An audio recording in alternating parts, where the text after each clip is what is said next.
সুবোধ সিংকে ফের আদালতে পেশ। একদিনের জেল হেফাজত শেষে আদালতে পেশ সুবোধ সিংকে। রানীগঞ্জ ডাকাতি কাণ্ডে মাস্টার মাইন্ড এই সুবোধ সিং, বেলঘরিয়ার গুলিকাণ্ডেও যুক্ত ছিল এই সুবোধ সিং, আর তাকেই এবার আবারও আদালতে পেশ করা হলো। সুবোধ সিংকে ফের আদালতে পেশ।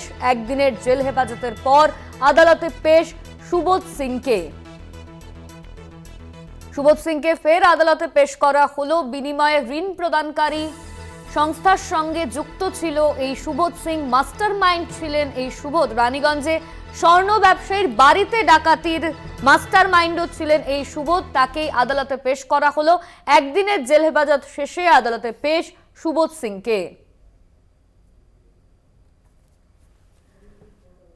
একদিনের জেল হেফাজতের শেষে আবারও আদালতে পেশ করা হলো সুবোধ সিংকে। রানীগঞ্জ ডাকাতি কাণ্ডের মাস্টার মাইন্ড ছিলেন এই সুবোধ সিং, অন্যদিকে বেলঘরিয়ার গুলিকাণ্ডেও যুক্ত ছিল এই সুবোধ সিং।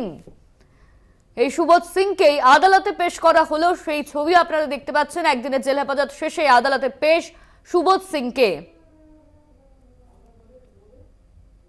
রানীগঞ্জ ডাকাতি কাণ্ডের মাস্টার মাইন্ড ছিলেন এই সুবোধ।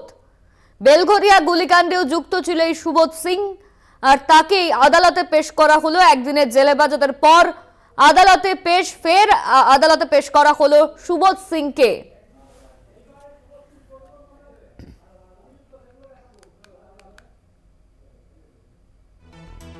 গোল্ডেন কাকু সুবোধ সিংকে ফের আদালতে পেশ। একদিনের জেল হেফাজত শেষে আদালতে পেশ সুবোধ সিংকে।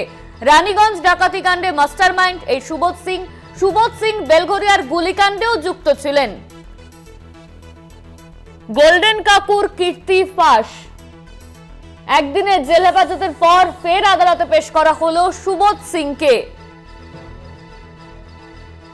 রানীগঞ্জের সোনার দোকানের ডাকাতির কাণ্ডে মাস্টার মাইন্ড ছিলেন এই সুবোধ সিং, অন্যদিকে বেলঘরিয়ার গুলিকাণ্ডেও যুক্ত ছিলেন সুবোধ সিং।